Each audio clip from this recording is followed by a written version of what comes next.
안녕하세요. 아일람 장한씨입니다. 여러분, 커피를 하루에 몇 잔을 드시나요? 요즘 사람들은 커피의 애호가가 되어 즐기는 모습이 일상생활이 되어 있습니다. 오늘 여러분에게 커피의 역사라는 책으로 커피가 어떻게 발견을 하게 되었는지 스토리를 풀어보겠습니다. 예멘의 구릉지대 전면에 있는 평지에는 식물이 거의 없었다. 구릉이 측면 비탈에는 잡목숲이 길게 늘어섰고 키 작은 아카시 나무들은 적막한 가운데 장렬하는 대기 속에서 미동도 없이 서 있었다.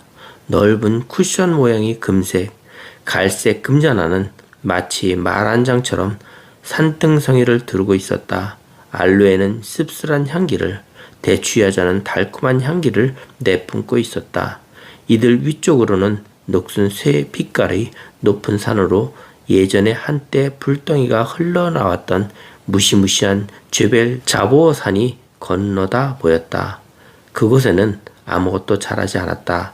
사람들 또한 더 이상 발길을 들여놓지 않았다. 다만 야생 염소들만이 마치 원정대의 무리처럼 떼지어 저 높은 곳까지 올라가는 일이 많았다. 아무도 그들에게 그런 명령을 내린 적은 없었다. 그들은 고독 속으로 몰고 갔던 것은 그들이 대담한 용기, 가파른 곳에 기어오르고자 하는 모험에 대한 열망이었다.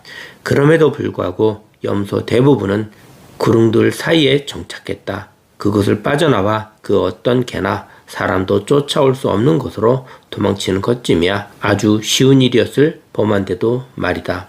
염소를 지키는 목동들은 할 일이 별로 없었다. 그래서 이미 옛날부터 그들은 거짓말쟁이, 허풍선이, 음모꾼으로 등장한다. 염소는 아주 특이하게 숨을 쉬는 능력을 가지고 있었다. 콧구멍을 통해서 뿐만 아니라 귀를 통해서도 숨을 쉰다. 그리고 발굽을 가진 동물 가운데서 가장 예민하기도 하다. 사실 나는 염소가 어떻게 귀로 숨을 쉬는지는 알지 못하며 나는 그저 들은 대로만 적을 뿐이다. 수도원의 염소 목동들은 자신들이 보호하는 동물에 대해 천부적으로 아주 잘 알았다. 그들은 조용한 것과 평화로운 것에 대한 프로메테우스의 반감과 더불어 기어오르고 들이받으며 나무를 갉고 또 끊임없이 소금을 찾아 헤매는 염소의 습성들에 대해서도 알았다. 물론 그들이 수주 동안 가출하고 나중에 돌아온다는 점도 잘 알았다. 그런데 목동들에게 한 가지만은 새롭고 성가신 일이 있었다. 여태까지 염소의 낮은 사람의 낮과 마찬가지로 12시간이었다. 해가 지면 그 동물들은 돌덩이처럼 딱딱해진 사지를 쭉 펴고 마치 바위처럼 소리 없이 잠을 잤다. 그런데 갑자기 염소 무리들에게 불면의 밤이 시작된 것이다. 이미 5밤도 지나고 7, 8일째가 되는 밤이었지만 염소들은 온밤 내내 바위산을 딱딱거리며 돌아다니고 장난치며 서로 쫓고 소리를 질러댔다. 수염난 머리로 이리저리 들이받으며 낮 동안에는 목동들 옆을 지나면서 빨개진 눈으로 흘끗거리는가 하면 마치 발작을 일으키듯 갑자기 내달리기도 했다. 수도원의 우두머리가 왔다. 그가 목동들 사이에 앉았을 때 모습은 숫 염소와 크게 달라 보이지 않았다. 그렇다면 너희들의 염소는 그 어떤 독이 있는 것을 먹은 것이 틀림없다고 그는 말했다. 여기 어디에 그런 것이 있단 말이에요? 라고 목동들은 툴툴거렸다. 그걸 찾아봐라. 살펴보란 말이다. 우리가 그걸 찾았습니다. 그 마술 식물 말이에요. 조수인 다우트와 방 그늘에서 쉬고 있던 수도원장이 고개를 들었다. 목동들 중 한 명이 그에게 나뭇가지를 내밀었다. 그것은 마치 관목 회초리처럼 그리 크지 않고 잘 휘어지는 나뭇가지였다. 이파리들은 짙은 녹색으로 딱딱했으며 빛깔은 올개수와 비슷해 보였다. 작고 하얀 꽃들은 마치 제스민처럼 나뭇가지에 촘촘히 달렸다. 여러 군데에서 꽃들이 이미 시들해지면서 열매가 자리를 잡아가고 있었다. 그건 아주 작은 버치 같은 모양으로 눈에 잘 띄는 보라색이었다. 그걸 두 손가락으로 집어들면 과일의 살 속에서 딱딱한 껍질을 지닌 두툼한 씨앗이 느껴졌다. 가축들이 이 나무에서 무언가를 뜯어먹었단 말이지. 사람들은 그에게 틀림없이 그렇다고 말했다.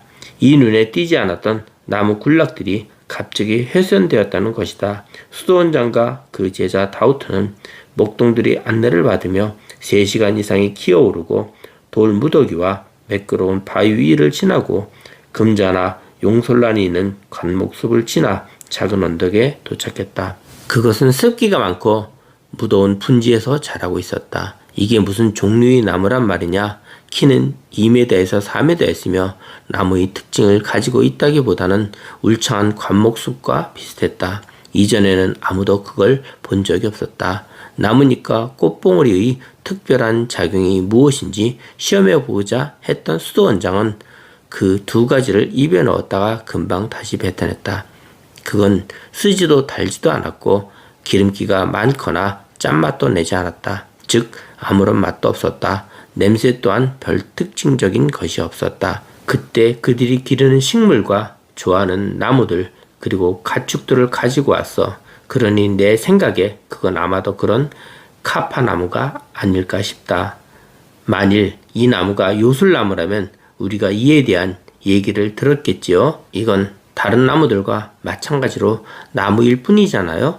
그리고 알라시는 틀림없이 이 나무에 무슨 특별한 힘을 부여하지는 않았을 겁니다.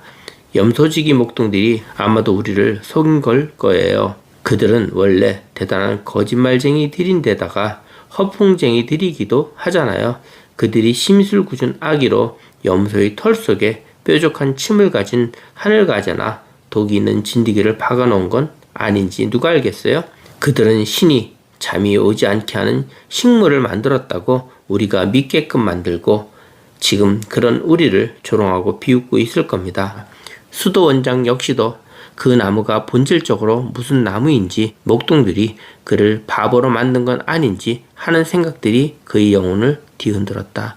내가 한번 과일 주스를 만들어 보리라고 생각하면서 그는 물을 채운 잔에 수저로 으깬 그 나무의 잎과 꽃을 집어넣었다. 그러면서 그가 열매를 으깨자 검은 씨앗이 나타났다. 그런데 너무 딱딱해서 그 속을 열어볼 수가 없었다. 또한 찬물에서는 우러나지 않았다. 그러자 그 수도승은 호기심을 갖고 장난치듯이 물과 꽃을 계속해서 집어넣고 그 씨앗만을 남겨두었다. 그는 그것들을 난로 위에 올려놓고 김이 날 때까지 가열했다. 그리고는 물을 끓여 씨앗 12개를 그 속에 집어넣었다. 그러자 그 씨앗을 우려낸 물은 마치 저 깊은 심연의 바닷속같이 검게 변하면서 끓기 시작했다. 양철 냄비 위로 그때까지 알려지지 않았던 향기로운 냄새가 퍼져나갔다. 수도원장은 김이 무럭무럭 나는 그 물을 한 잔 가득히 따라 마셨다. 끔찍이도 쓴맛이 났다. 마치 사용이 금지된 역청이나 석탄이 되어버린 흙 또는 악마 이플리스의 똥냄새가 났다. 그는 침대에 몸을 눕혔다. 그는 약간의 고통과 함께 5번째와 6번째 갈빗대 사이에서 심장이 움직이는 것, 팽창하고 수축하는 것을 느꼈다. 그러면서 땀이 약간 났고 사지가 기분 좋게 떠오르는 느낌이 들었다. 예전 같으면 이 시간에는 밤과 대지가 육체를 자기 자신에게로 침작해 하고 첫 안개가 깔리면서 그의 사지 관절에 수마가 스며들곤 했었다. 하지만 지금 육체는 간 곳이 없고 머리만이 맑고 현연했다. 그는 자신이 지금 생각을 들여다보는 거라고 생각했다. 그뿐만 아니라 오른쪽과 왼쪽에서 그리고 위에서도 아래에서도 마치 사람들이 마차가 제대로 매였는지를 살피듯 그렇게 자신의 생각을 살펴보고 있다는 생각이 들었다. 수백 가지 세세한 부분까지도 매우 명확하게. 그러면서 생각은 속도에 박차를 가했다. 아무런 엉킴이 없이, 아니 그 반대로 점점 더 선명해지면서 그 속도는 5배, 10배로 빨라졌다.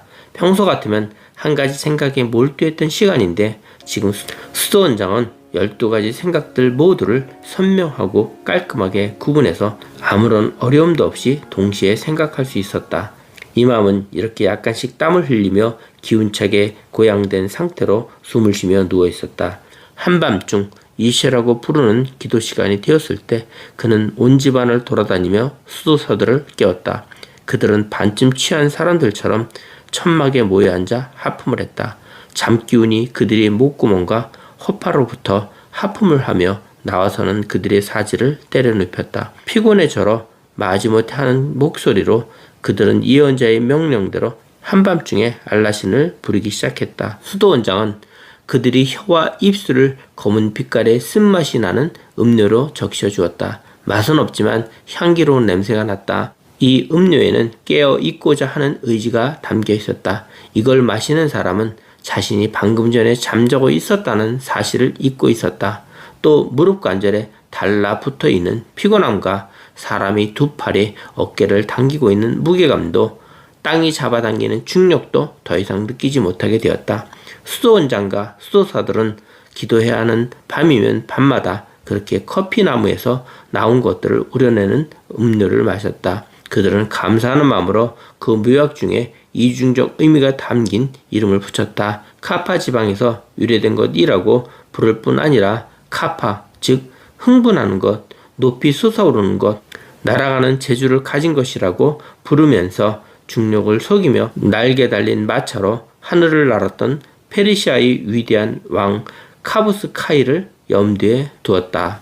커피 역사 중에서 커피 발견은 이름도 모르고 생소한 커피나무의 열매를 먹고 잠을 자지 않고 흥분해서 날뛰는 염소들을 목동들이 관찰력으로 인하여 발견해야 했다는 것을 알게 되었습니다. 저는 커피의 맛을 느낄 줄 몰랐습니다. 그래서 커피를 조금 알기 위하여 공부를 했고 2015년 12월 15일 커피 바리스타 자격증을 취득하였습니다. 그리고 다시 핸드드립을 공부를 하고서야 이제 조금 커피 맛에 대하여 맛과 풍미를 즐길 줄 아는 사람이 되었습니다. 기분 좋은 아침 식사를 한 후 멋들어진 커피를 한 잔 드시고 상쾌한 하루를 시작하는 계기가 되었으면 좋겠습니다. 감사합니다.